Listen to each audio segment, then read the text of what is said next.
morning, Vietnam. Desde Buenos Aires y para todo el planeta, damos inicio a una nueva emisión del Noticero. Hoy, en esta jornada de viernes 1 de marzo, ¿sí? Mira, ya en el mes donde se va el verano. Comenzamos el mes de marzo y lo comenzamos ahora a las 11 en punto, acá en Punto Cero, valgan las redundancias, para hablar de noticias de Argentina y de todo el mundo, como dice el Graf. Y además, como dice el Graf, vean debajo en el rinconcito, ahí, ¿sí? Ahí está el WhatsApp de la radio 2408-7950 para que nos dejen saludos, sugerencias, comentarios, denuncias, lo que quieran, ¿sí? Preguntas, consultas, ideas, ¿por qué no? Para todos los temas que se van a hablar en esta jornada. Mi nombre es Diego González y les voy a estar acompañando por las próximas 2 horas, pero no estoy solo. Del otro lado del vidrio, acá en la pecera, como algunos dicen, o control, como debería también comentarse, tenemos al productor general Nahuel Isela, ahí del otro lado, a full trabajando, siempre trabajando, nunca intrabajando. Y también tenemos en la operación técnica a las manos mágicas, ¿sí? De Santino Ricciardi. Es de mi confianza. Por su pollo. Y por supuesto, acá dentro del estudio ustedes no lo están viendo aún, a menos que Santino le dé el ok. Y ahora sí, el placer no solo es mío, sino es de todos y de todas ustedes, porque lo tenemos acá dentro del estudio a Pablo Velázquez para hablar del Semanario de Derechos Humanos. Hasta hace unos instantes estábamos charlando de la campaña del Globo. Del Globo, de Sarmiento, ¿qué tal? Buenos días, buen viernes para todos. No, Sarmiento no, desde ahí no, de eso no hablemos. Y ahora, bueno, tenemos que hablar de otras cuestiones relacionadas más a estos temas. Vamos a comenzar con algo que fue una cuestión flagrante en cuanto a las violaciones a los derechos humanos que ocurrió durante todo el mes de enero y que siguió ocurriendo durante estos últimos días. Se está hablando mucho de otras cuestiones que yo no digo que no sean tan importantes, que DNU, que ley ómnibus, que sí tarifas, eso todo es súper importante. Incluso hasta se llegó a discutir también esta semana sobre si se puede hacer humor con ciertas cuestiones más relacionadas con los derechos humanos, con el nunca más, con la memoria, verdad y la justicia. Y la verdad es que tenemos que bajar unos cuantos escalones en esa plataforma para hablar de que esta semana fueron liberadas 2 personas que fueron detenidas por tuitear en la provincia de Jujuy. Se trata de Nahuel Morandini y Roque Villegas, que recuperaron su libertad tras 54 días de prisión preventiva en un penal en la capital jujeña. Fueron encarcelados entre el 4 y el 5 de enero pasado. Se les imputó por replicar versiones en redes sociales sobre una supuesta infidelidad de la esposa de Gerardo Morales, ex gobernador de la provincia de Jujuy, y se hizo incluso durante el proceso en el cual ellos estuvieron detenidos, se hizo una agravación a la acusación, ya que durante la investigación la justicia se agarró del artículo 139, inciso 2 del Código Penal de la Nación relacionado con la alteración de la identidad de un menor de edad de 10 años, en este caso, que sería la hija de la pareja de Gerardo Morales.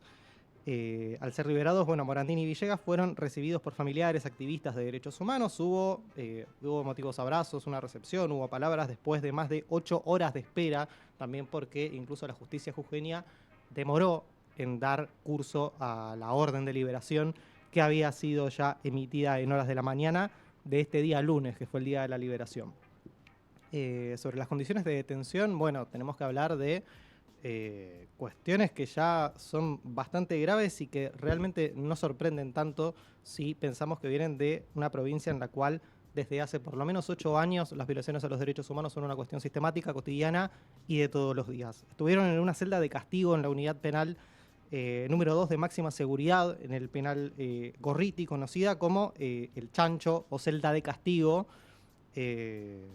una práctica ilegal que se utiliza como método de aislamiento. Eso está absolutamente prohibido por los organismos internacionales de derechos humanos, pero bueno, es una práctica que se sigue replicando en las unidades penales e incluso en las comisarías y las cárceles de todo el país. Los detenidos habían relatado también durante este periodo en el cual estuvieron privados de su libertad, en cartas que hicieron circular sus afectos, que fueron encerrados desnudos en esta situación, que los obligaron a alimentarse con la mano, y bueno, se vieron obligados a hacer sus necesidades en botellas, en fuentones, todo por supuesto sin ningún tipo de la más mínima higiene básica para poder respetar la integridad y la dignidad también de una persona. Y no solo eso, sino también que durante el tiempo que estuvieron detenidos, el gobernador Morales impuso también un bozal legal para todos los familiares de los detenidos y les prohibió hablar sobre la situación de los detenidos bajo amenaza de multa o incluso arresto para todos estos familiares. Bueno, hace unos días también, luego de la liberación, Gerardo Morales dio una entrevista en La Nación Más, estuvo hablando con Luis Novarecio. Pero bueno, a pesar de todas estas situaciones y estas condiciones en las cuales estaban detenidos Villegas y Morandini, de las cuales no se habló tanto en muchos lugares, más que en los de siempre en realidad, en los espacios que suelen darle lugar a este tipo de cuestiones, bueno, Morales tuvo espacio, tuvo tiempo de aire para mostrarse afligido, confundido, incluso para quebrarse y emocionarse, por, bueno, todos los trascendidos y los comentarios relacionados con su vida personal. Y la verdad es que, bueno, ¿con qué nos quedamos en este caso? Porque estamos hablando de alguien que fue gobernador de la provincia de Jujuy durante 8 años, que a poco más de un mes de haber asumido el 16 de enero de 2016, podemos ponerle una fecha como el inicio del fin de la democracia, tal como la conocemos nosotros en la provincia de Jujuy. Sí, apenas comenzabas la columna también recordaba, o trataba de recordar, mejor dicho, la cantidad de veces que hablamos de temas de derechos humanos justamente en Jujuy. Mirá, si hiciera un ranking de provincias acá en la columna tuya, Pablo, te diría, y esto muy a grosso modo, que Tucumán y Jujuy por ahí hasta como que podrían picar en punta, ¿no? Realmente sí, es una de las provincias de las cuales más hemos hablado en todo este tiempo. Por supuesto, siempre que lo hacemos por cuestiones que no son del todo felices, desde persecuciones a organismos de derechos humanos, organizaciones sociales, sindicales, organizaciones de trabajadores también, e incluso esto que estábamos marcando, la detención ilegal, el arresto arbitrario de la dirigente Milagro Sala el 16 de enero del año 2016 y que todavía sigue vigente, sigue detenida de forma ilegal en la provincia de Jujuy. Algo que trasciende ya el gobierno de Gerardo Morales, pero que también de alguna forma, y sobre todo con estas detenciones, demuestra cuál es el poder y el peso que tiene Morales, que en su momento también logró reformar la justicia de la provincia para poder hacer una democracia on demand, una democracia a dedo y acorde a sus propias necesidades. Sí, a las claras por este caso, más allá de que uno puede brindar su apoyo por una persona que es afectada desde lo anímico, de lo personal, familiar, etcétera, etcétera, lo otro es, sin lugar a dudas, abuso de poder. No, por supuesto, y la verdad, igual, al menos en mi caso no lo mencioné como un apoyo, sino más bien como cuál es el parangón para medir las cuestiones, ¿no? Tiempo de aire en un medio nacional para hablar sobre cuestiones personales Sí. o cómo le afecta a un dirigente que en este momento al menos ya no es gobernador. Y además en el contexto en el que estamos, donde hay otras problemáticas mucho más relevantes en el sentido socioeconómico, vamos a resumirlo. Exactamente, y además que se están también labrando actas y se están iniciando causas por incluso hasta mensajes que se hacen sobre, insinuando, bueno, ciertas situaciones o ciertas conductas relacionadas a la pareja de Gerardo Morales también. Fíjate hasta qué grado de control y hasta qué grado de vulneración de la democracia estamos hablando. Totalmente. Vamos a cruzar de provincia, nos vamos a ir a Salta, vamos a terminar con este tema, vamos a pasar a Salta porque ayer por la mañana se inició el 15º juicio por delitos de lesa humanidad en la provincia de Salta. Los acusados son Carlos Feliciano Estrada, Joaquín Gil, son procesados, en este caso, la víctima y la denunciante, la persona denunciante es Tomás Ricardo Cuadri, exsecretario privado del ministro Enrique Fister Frías durante el gobierno de Miguel Ragone en los años previos al golpe cívico-militar de 1976. Luego del golpe de Estado, Fister Frías, que era la persona de confianza del denunciante, debió exiliarse durante la dictadura, mientras que el gobernador Ragone fue secuestrado, torturado y al día de hoy permanece desaparecido. Cuadri, en su caso, fue perseguido y detenido sin orden judicial en su domicilio por personal de la policía de Salta, vestidos de civil y armados, a cargo de uno de los acusados, Joaquín Gil. El arresto ocurrió el 21 de mayo de 1976, después del golpe de Estado.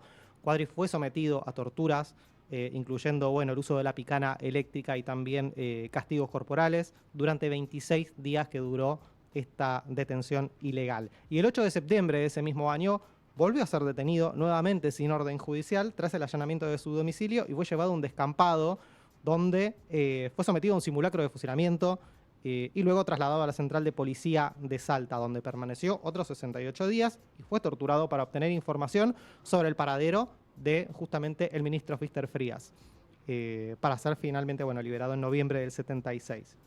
En la época de los hechos, el denunciante Cuadri era conocido en Salta por su participación en el equipo de fútbol Central Norte y trabajó también como ordenanza en el Senado de la provincia desde 1960, donde conoció a Frías, lo que lo puso en la mira también de los grupos de tareas. Joaquín Gil y Carlos Feliciano, el perro Estrada, Néstor Julio, el Chango Valdivieso, también era otro de los acusados, pero bueno, falleció en noviembre pasado, obtuvo la impunidad biológica de esta forma. Y Gil además tiene otro antecedente que tiene 85 años y tiene otro antecedente también por haber sido condenado previamente por abuso sexual durante la dictadura.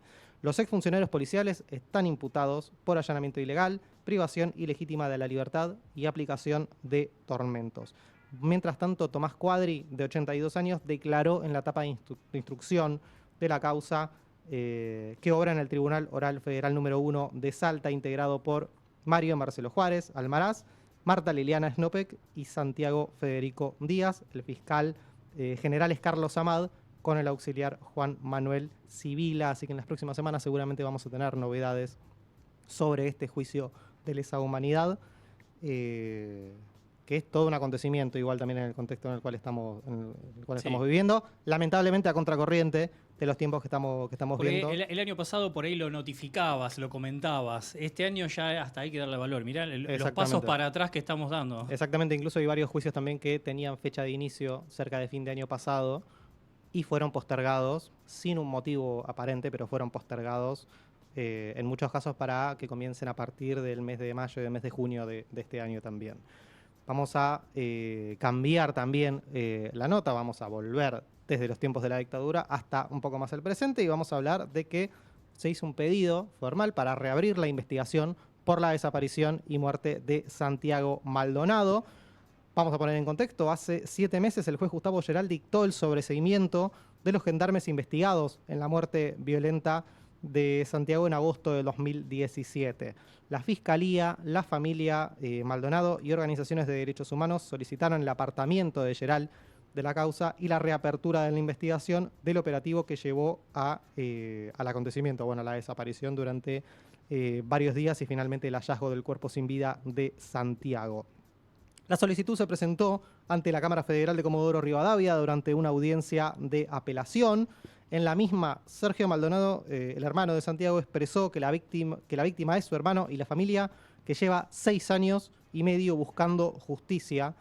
La fiscal Verónica Escribano también solicitó la reapertura de la investigación, cerrada el año pasado con sobreseimientos que la verdad es que no tenían mucho sentido y la verdad es que responden también a un clima de época, porque si hay una causa también que en los últimos años se puede adjudicar, sus vaivenes por lo menos se pueden adjudicar también a cierto tinte político del gobierno de turno, es justamente la causa de Santiago Maldonado y cómo los vaivenes de la política fueron afectando también el normal desarrollo de la investigación. La abogada Verónica Heredia, por su parte representante de la familia Maldonado, reclamó que la causa se tramite como desaparición forzada de personas, que era la primera carátula que tuvo esta causa, y además insistió en la reconstrucción en 3D de la muerte de Santiago, pedido previamente, que fue descartado en su momento por Geral. Heredia recordó también que el sobreseimiento fue firmado 48 horas antes de las elecciones primarias 2023, cuando Patricia Bullrich todavía era precandidata en ese caso, a presidenta de la Nación. Y hoy, más, el tema Santiago Maldonado se puso en agenda nuevamente en el debate por una acusación recibida hacia Patricia Bullrich. Exactamente, justamente. Y bueno, de esto hablábamos con los vaivenes, ¿no? Justamente de la política, del poder, y cómo esto también afecta al normal desarrollo de las causas y cómo, vuelve justamente también de alguna forma Bullrich al mismo lugar y al mismo cargo político que estaba ocupando en ese momento, pero ahora, con otras propuestas y con otro tipo de avanzadas un poquito ya más más directas y Sí. más concretas en contra de los derechos humanos, del derecho Otro a la aval. protesta. Exactamente. Ya vamos a hablar de eso igual. La Asociación de Detenidos Desaparecidos, la Asamblea Permanente por los Derechos Humanos y el Centro de Estudios Legales y Sociales, el CELS, respaldaron el pedido de apartamiento de Geral, señalando pruebas no realizadas que podrían haber cambiado el fallo de sobreseimiento. Por su parte, la defensa de los gendarmes descalificó la acusación y solicitó también que se confirme, que quede firme el fallo de sobreseimiento. El tribunal ahora lo que tiene que hacer es deliberar y anunciar su decisión sobre la reapertura o no de la investigación sin fecha definida para el fallo. Así que puede suceder en cualquier momento, incluso tal vez antes de algunas elecciones como sucedió el año pasado. Tal vez, o esperando tal vez alguna novedad o algún acuerdo. Y ya que estábamos hablando de Bullrich hace un momento también, tenemos que hablar de que hubo un fallo a favor del protocolo represivo, el protocolo antipiquetes de Patricia Bullrich. La Cámara Federal porteña rechazó conceder la apelación ante casación penal contra la decisión de apartar al juez federal Sebastián Casanelo de la causa relacionada con el protocolo antipiquetes implementado por el gobierno nacional. El encargado de la decisión fue el juez Eduardo Fará, de la Sala 2 de la Cámara Federal, que rechazó la apelación en 1 hora, dato de color, y ordenó la devolución del expediente al Juzgado Nacional en lo Criminal y Correccional número 28 de la Ciudad de Buenos Aires. La apelación fue impulsada también por quien realizó la primera denuncia para una medida cautelar, justamente para que quede sin efecto este protocolo, que fue de la legisladora porteña Celeste Fierro, que había también impulsado justamente la causa inicial y ahora también solicitó esta apelación que fue rechazada en 1 hora. Para que se pueda revisar la decisión también y declarar incompetente al fuero para tramitar una acción de habeas corpus que solicitaba suspender esta aplicación. Según el camarista Fará, el recurso de apelación es formalmente improcedente, según esta resolución, ya que el procedimiento de habeas corpus no permite recurso contra la cuestión que se intenta someter a la Cámara de Casación. Fará también, en el fallo, afirmó que las resoluciones sobre cuestiones de competencia no tienen el carácter de sentencias definitivas ni equiparables a ellas, es decir, que esto va a continuar. No se permite tampoco suplir esa ausencia con la invocación de arbitrariedad o desconocimiento de garantías constitucionales. Esto tiene un correlato también que desde la primera presentación de habeas corpus hubo unos cuantos tribunales, varios juzgados que se hicieron un poquito los sotas para rechazar la causa. Casanelo tomó la causa, se declaró competente, reafirmó su declaración de competencia también, a pesar de varios pedidos de Bullrich para que fuera apartado, y finalmente esto tuvo lugar. Así que, bueno, en el caso de se puede apelar a la Corte Suprema. En el caso de desacuerdo con la resolución del Juzgado 28, la última instancia va a ser el Tribunal Supremo de la Nación para poder resolver esta cuestión, pero por lo pronto todavía el protocolo antipiquetes sigue vigente. Bien, Pablo. Uf, qué recorrido, ¿no? Bastante. Y federal. Federal, como siempre, todas las provincias. Tal cual. Sería lindo un día que no tengamos que recorrer nada, pero bueno, las noticias de vulneración de derechos humanos a la orden del día, y para eso tenemos siempre la voz de Pablo Velázquez. ¿Que pueden seguir dónde?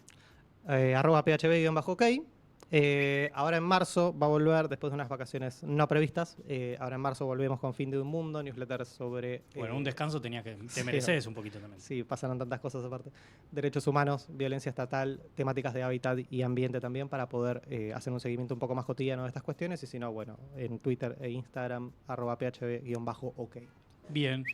Ahí sí, te tirás el pajarito de Twitter cuando damos otras redes. Ahora que dice Twitter, sí va. Ahí sí va, ¿o no? Sí, obvio. Muy bien, nosotros tenemos... Mirá, el volantazo rápido de información, porque ya lo despedimos, lo saludamos a Pablo Velázquez, le agradecemos siempre por su participación y toda la información que nos comparte.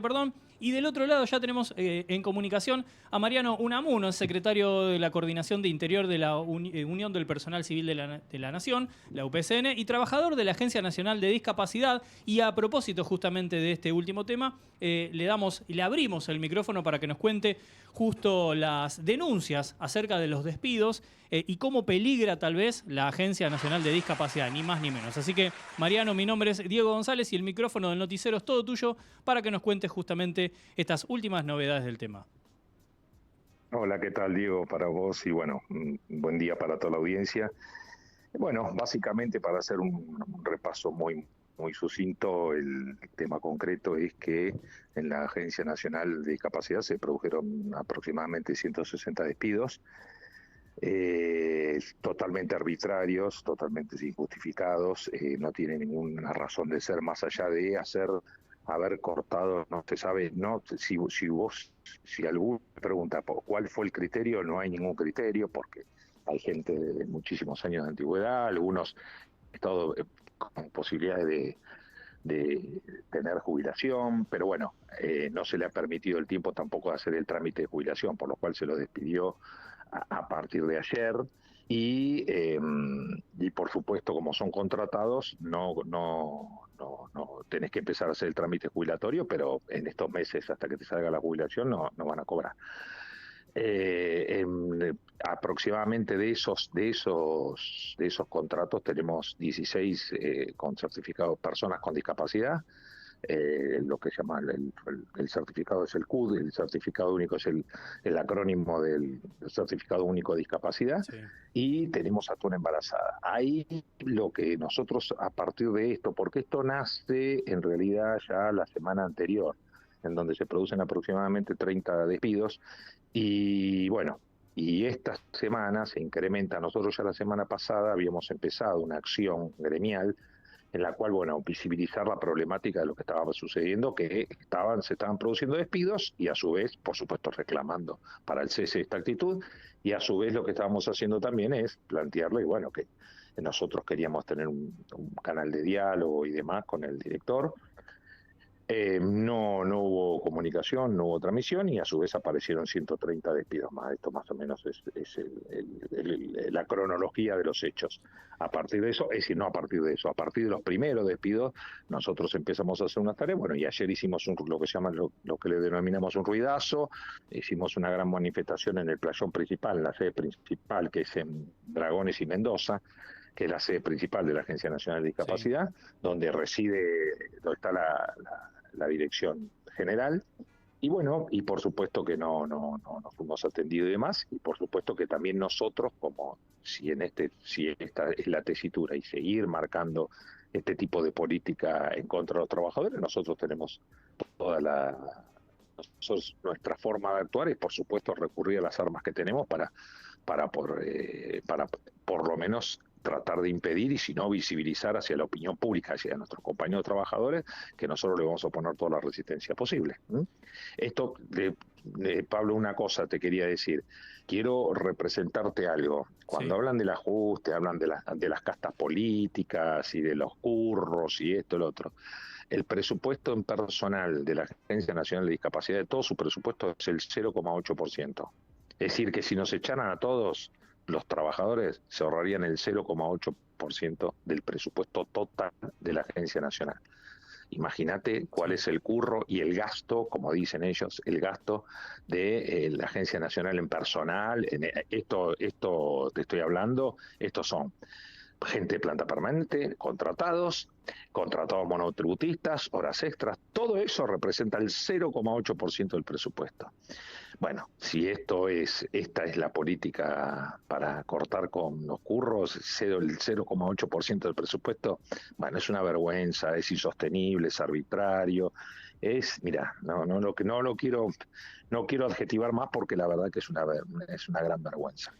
Pero bueno, esto por ahora es lo que estamos haciendo, lo que vamos a seguir, por supuesto que la semana que viene vamos a seguir, y vamos a seguir continuando en tanto y cuanto esto no tenga una resolución satisfactoria, porque nosotros podemos entender que pueda haber una reducción si hay estudios de personas que no tienen idoneidad, personas que son ñoquis, personas que, por ejemplo, si tienen edad de jubilar, tienen la edad de jubilar y tienen los años de aporte, que en todo caso se les permite hacer el trámite jubilatorio. Nosotros no nos oponemos de por sí a cualquier tipo de modificación. Ahora, lo que es una barbaridad, que no hay ningún criterio de nada. Sí, en algunos casos tengo entendido que había... No, te escuchaba con atención, por eso no interrumpía. Está bien. En algunos casos tengo entendido que había trabajadores y trabajadoras con más de 20 años de antigüedad, es decir, atravesaron distintos tipos de gobiernos, y sin embargo no estamos hablando de ñoquis, estamos hablando de trabajadores y trabajadoras que tienen una carrera justamente en el área de la discapacidad. Sí, mira, la Agencia Nacional de Discapacidad es un órgano muy técnico, independientemente que es efector también tiene lo que es las pensiones no contributivas, que tienen las personas con discapacidad tienen ese derecho a tenerla, y tiene la cobertura, la cobertura de salud también, que era lo que antes se llamaba el Programa Federal de Salud. Es decir, no, todo eso depende de la Agencia Nacional de Discapacidad, pero la Agencia Nacional de Discapacidad también, una de las cosas que tiene, o de las características, o de su materia principal también, es básicamente establecer políticas a nivel nacional para después que todas las provincias puedan implementar una política común, porque los derechos para todas las personas con discapacidad son iguales en todos los lugares del país. Entonces, de alguna forma, todas estas normativas, el certificado único de discapacidad salió del Servicio Nacional, de la Agencia Nacional de Discapacidad. Es decir, hay un montón de programas, y estas personas es un órgano eminentemente técnico, eminentemente técnico. Y entonces, y a su vez también tenemos en la sede central, es un polideportivo para gente de discapacidad. Tiene dos piletas, una abierta y otra cubierta, cancha de fútbol, bueno, tiene todo, tenis de mesa, bueno, te realizan danza, gimnasio cerrado, tienen de todo. Entonces hay muchísimas actividades que por supuesto ahora se van a ver afectadas por estos despidos, y por supuesto lo que nosotros no podemos llegar a entender es cuál es el sentido de... Yo creo que lo que están buscando es justificar un vaciamiento de un lugar para después cerrarlo, porque si no, no se puede entender, ¿no? Sí. Si te estoy hablando de la reducción de un 0,8% del presupuesto, ¿eh? Sí, hago un paréntesis, pasé un montón de veces y Sí, tienen un estadio que pusieron a punto, un estadio histórico, además es prácticamente un monumento que tienen sí, ahí. Y sí, cerrando sí, el sí. paréntesis, ¿qué crees que tenga que ver con estas decisiones de despidos arbitrarios, con el lineamiento? Y justamente en estos últimos días hubo un like por parte del presidente, y esto es reprochable, a una caricaturización, vamos a decirlo con el tono más mínimo posible, sobre el gobernador de Chubut, con quien tuvo un conflicto en la última semana, que está puesto como si tuviera síndrome de Down. Me refiero a Ignacio Torres. Sí, mira, me parece que acá lo que hay, bueno, por supuesto que el repudio a esas actitudes, por un lado, el repudio total, y la verdad que como dijo el vicegobernador de Chubut, es una gran hija de putés, porque no hay otro término para decirlo. Y por el otro lado, me parece que es la estigmatización de cualquier persona, o que tenga una discapacidad, o que tenga otras características, porque no, es decir, este es uno de los colectivos con los cuales se han metido, pero indudablemente se han metido con todos los colectivos, ¿no? Entonces, me parece que lo que primero se hace, por supuesto que yo creo que en el fondo lo que redunda es un gran resentimiento, que uno no lo puede llegar a comprender, es un gran resentimiento y un gran desconocimiento de muchos de estos actores que están acompañando esto, porque me parece que es básicamente la ignorancia, ¿no? La ignorancia es la que se sustenta la estigmatización, y por supuesto una insensibilidad enorme frente a una temática muy específica que nos conmueve a todos, porque todos tenemos o conocidos o amigos o parientes que tienen discapacidad. Entonces me parece que esto realmente me parece que igual es un plan de, mira, lo voy a decir con una frase, algún presidente que dijo fuerte con los débiles y débiles con los poderosos. Bueno, me parece que en parte es esto, ¿no? Me parece que eso en parte es esto, es a los más débiles tratar de someterlos y humillarlos y estigmatizarlos, y a partir de eso, como lo estigmatizo, a partir de eso puedo hacer lo que quiero. Bueno, en esto lo están haciendo, y ya te digo, y lo están haciendo también con los trabajadores, ¿no? Lo están haciendo con los trabajadores en términos universales, en términos nacionales, y lo están haciendo creo que con la mayoría de la población argentina, ¿no? Sí. Mariano, para finalizar, Sí, confirmame, sí. entonces, ¿las personas despedidas se enteraron por el boletín oficial, por la resolución publicada oficialmente, y luego, Sí, luego les llegó la notificación? Es decir, ¿se iban enterando por así lo que es, circulaba por así WhatsApp, es. por ejemplo? Pues sí, nosotros nos enteramos a la 1:20 de la mañana, un compañero se enteró, me lo manda a mí, a la 1:20 de la mañana. Por supuesto toda la gente estaba durmiendo a esa hora, pues salió en el boletín oficial, y después se lo iban notificando, por el sistema electrónico que nosotros tenemos de comunicación y todo lo demás, se lo fueron notificando. Pero sí, sí, sí, sí, sí, desde un lugar muy, muy, muy, muy, la verdad que muy, muy, muy arbitrario, muy, mira, no sé, es muy inhumano, ¿no? Someter a las personas a este estrés, a esta situación. Por supuesto que estas personas, ya te digo, tanto las personas que tienen discapacidad como los compañeros o las personas que han sido despedidos, que no tienen discapacidad, también es muy difícil acceder al mercado laboral. Entonces, bueno, pero no ha habido ningún criterio, lo único que hay es un criterio de demostrar a partir de una estigmatización que ha venido desde mucho tiempo en los medios, a partir de los empleados públicos y todo lo demás, y entonces demostrar y sobreactuar en una revancha, ¿no? Una revancha. Y esto es lo que están haciendo, porque ya te digo, si vos realmente querés reducir el presupuesto nacional, ¿te parece que el 0,8% de un presupuesto puede afectar en algo? Bueno, todo, nada se sustenta. Nada. Sí, justamente yo te preguntaba porque me fue llegando en las últimas semanas información de que muchas personas se iban enterando de que fueron despedidas cuando llegaban a fichar, cuando llegaban al trabajo, lo cual demuestra un grado de misantropía pocas veces visto. Sí, de mezclabilidad, ¿viste? Y aparte, bueno, ¿viste? Porque aparte siempre nunca está quién es el que pasó esta información, quién es el que la hizo, todo lo demás. Te aclaro algo. La gran mayoría, todas las direcciones están ocupadas por funcionarios de la gestión anterior. Lo quiero aclarar. Vale, la porque aclaración. resulta que el enemigo es el kirchnerismo y el gobierno anterior y Alberto Fernández y todo lo demás. Bueno, todo lo funciona. Está el director general, que es Diego Españolo, pero abajo están todos los directores siguiendo de la misma gestión anterior. Por lo cual la animosidad es frente a los trabajadores, ¿no? Y este es el grave problema, y por supuesto nosotros vamos a responder como representantes de los trabajadores y como organización de los trabajadores, nosotros vamos a responder como corresponde, hasta que podamos modificar esta situación. Bien, clarísimo, Mariano. No nos queda tiempo, pero si quedó algo pendiente, algo en el tintero que quieras mencionar, tenés lo que necesites. No, agradecer por la difusión y agradecer por el acompañamiento, agradecer a todos porque la verdad que nos hemos sentido muy acompañados y bueno, nada, que sepan que vamos a seguir y vamos a continuar y bueno, que es una larga, creo que va a ser una larga carrera, pero bueno, en el fondo creemos que después vamos a tener buenos resultados. Y les mando un abrazo a todos y muchas gracias para vos también. Muchísimas gracias, Mariano, y cualquier otra novedad, el micrófono de acá del Noticiero y de Todo.0 está sin lugar a dudas abierto para cualquier novedad sobre el tema. Bueno, muchas gracias, buen día. Muchísimas gracias. Fue la palabra de Mariano Unamuno, secretario de la Coordinación de Interior de la UPCN, de Unión del Personal Civil de la Nación, y además trabajador de la Agencia Nacional de Discapacidad. Nosotros nos vamos al primer corte porque ya nos pasamos de tiempo, pero valía la pena conversar con Pablo Velázquez primero y con Mariano luego. Así que vamos al flash, música y ya volvemos con mucho más Noticiero.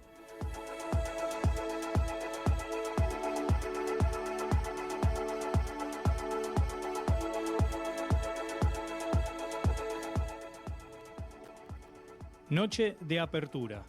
Este viernes a las 21 horas, el presidente Javier Milei inaugura sus primeras sesiones ordinarias del Congreso de la Nación. El acto comenzará formalmente a las 20 horas y será la 142ª apertura, que tendrá manifestaciones de rechazo a la gestión afuera del recinto. Reforma al Código. El Gobierno Nacional creó una comisión para la reforma del Código Penal dentro del Ministerio de Justicia. El objetivo es elaborar un anteproyecto y actualización para concentrar toda la legislación en un único cuerpo normativo. Provincias contra Nación. El gobernador bonaerense Axel Kicillof demandó ante la Corte Suprema al Estado Nacional por el corte del envío del Fondo de Fortalecimiento Fiscal. Las retenciones del gobierno superan los 88.000 millones de pesos, sin sumar lo recaudado en el mes de febrero. Muerte en Gaza. Estados Unidos alertó sobre el asesinato de más de 25.000 mujeres y niños desde el mes de octubre en la Franja de Gaza por parte del ejército israelí. Además, este jueves, Israel atacó un centro de distribución de alimentos en el que murieron 104 personas y 760 resultaron heridas. Clásico de madrugada. Este domingo a las 0 horas y 15 minutos, la selección argentina de fútbol femenino enfrenta a Brasil por cuartos de final de la Copa Oro que se juega en Estados Unidos. Los otros cruces son Canadá ante Costa Rica, México frente a Paraguay y Estados Unidos contra Colombia.